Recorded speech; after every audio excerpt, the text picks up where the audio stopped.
Selamat sejahtera para pelajar dan guru pensyarah. Nama saya Tan Chi Hui. Kami adalah pelajar dari kumpulan 15. Topik kami adalah proses dan peranan pembuatan kertas dalam tamadun China. Slide ini menunjukkan alih-alih kumpulan kami dan jadual agihan kerja kumpulan kami.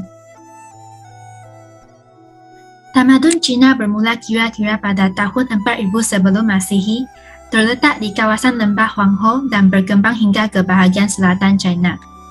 Masyarakat mula berkembang dalam segi pembentukan negara kota, penggunaan sistem tulisan dan peningkatan pengkhususan pekerjaan pada dinasti Shang. Pada zaman itu, masyarakat menggunakan medium alternatif seperti papyrus, tulang orakel dan tulisan batu untuk merekodkan perkara penting.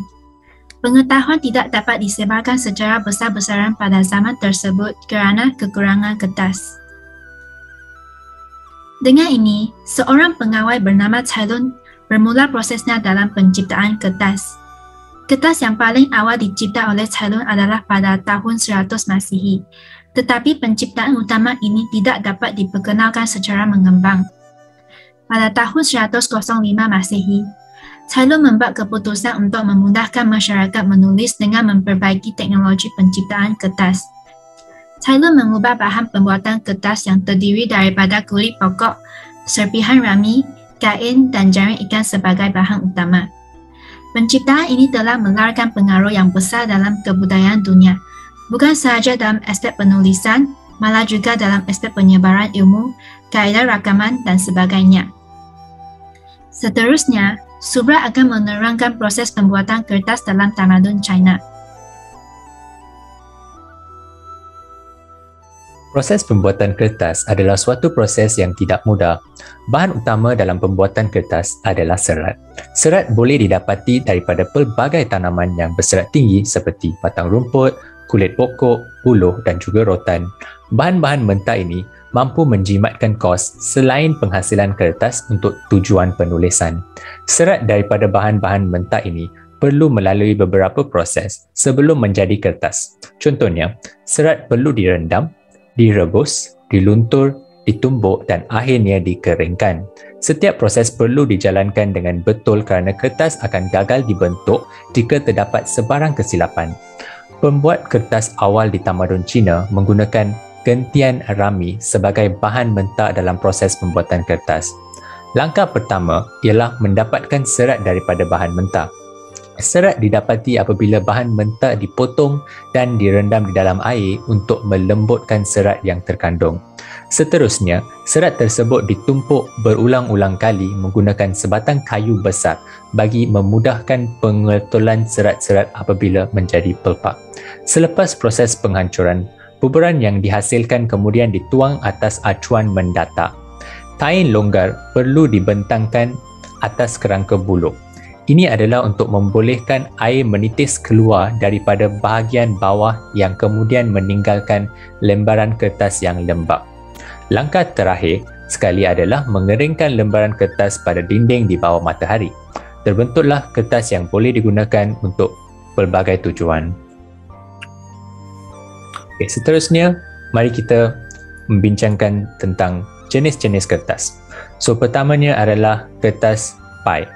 So, kertas pai ini berasal dari kampung Xiqiao di wilayah Jinzhou. Proses pembuatan kertas menjadi agak mudah disebabkan lokasi geografiknya yang sangat sesuai, di mana bahan-bahan utama seperti kayu dan air mudah didapati. Kertas pai ini adalah terkenal dalam kegunaan lukisan Cina dan kaligrafi. So, kertas yang kedua pula dinamakan kertas Xuan.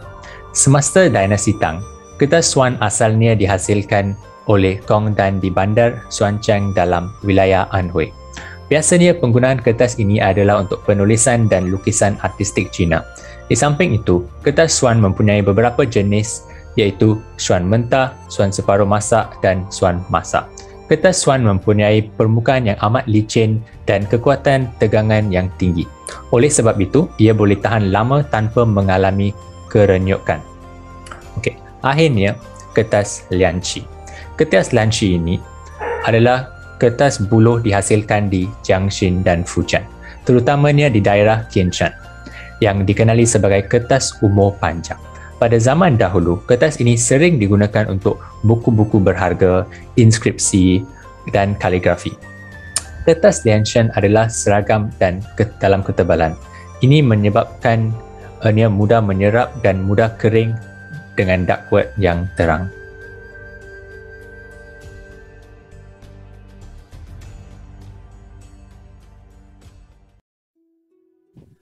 Kertas telah memainkan peranan besar dalam perkembangan tambang Cina.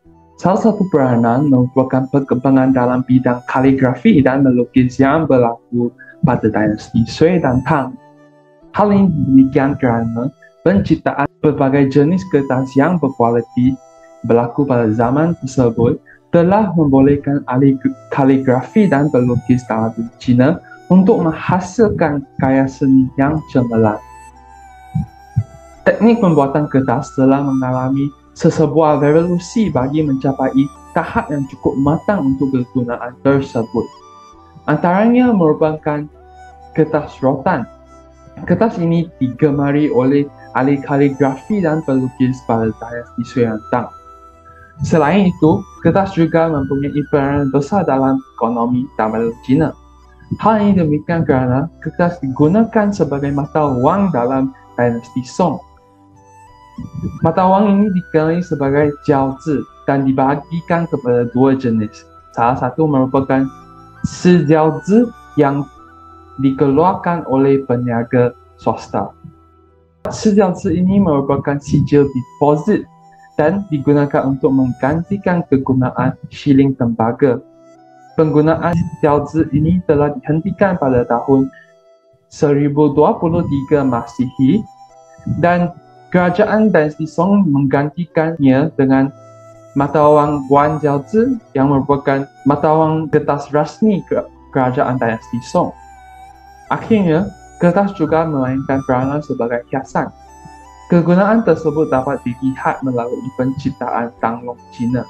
Tanglong Cina adalah kraf tangan tradisional bangsa Han yang diperbuat daripada kertas. Tanglong melambangkan kebahagiaan dan mewujudkan suasana perayaan yang meriah.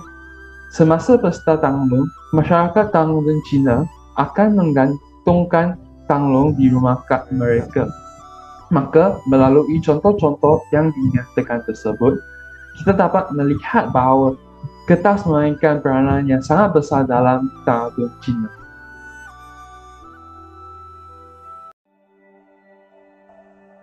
Penyebaran teknik pembuatan kertas ditemui di Korea pada 500 Masihi. Seterusnya, pada 610 Masihi, seorang sahib Buddha dari Korea bernama Doncho memperkenalkan teknik kepada Maharaja Kotoko semasa beliau di Jepun. Teknik pembuatan kertas turut disebar ke seluruh Barat, Timur Tengah dan Eropah melalui Tibet dan India.